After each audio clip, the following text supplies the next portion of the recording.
Good morning mga idol. Ito po, dinahin naman po tayo ng isang katepang mga biker, oh. Ayan po sila, ang dami po nila, oh. Ayan po, talagang nagpakasarap po sila kay Kuya Pip Bakery. Talagang sarap po sila sa mga tinapay ni Kuya Pip.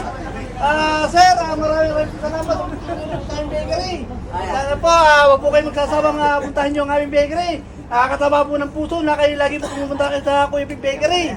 Sir, ano po bang masasabi niyo sa pinakain niyo, sir? Mainit, masarap. Mainit pa.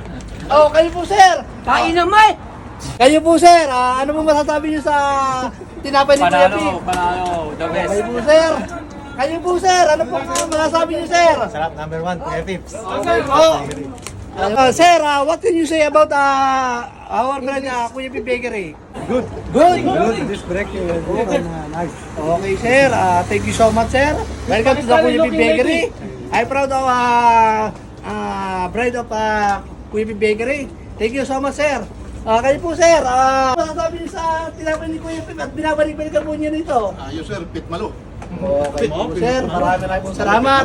Ayan po mga idol, inaanyahan po namin kayo na puntahin nyo ang aming bakery. Maraming pong salamat mga bikers. Welcome to the Kuya Pip Bakery. Huwag po kayo magsasawa ang takaligin ng sarili natin mga idol.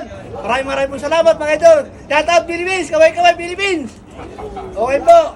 Salamat po sir. Thank you sir.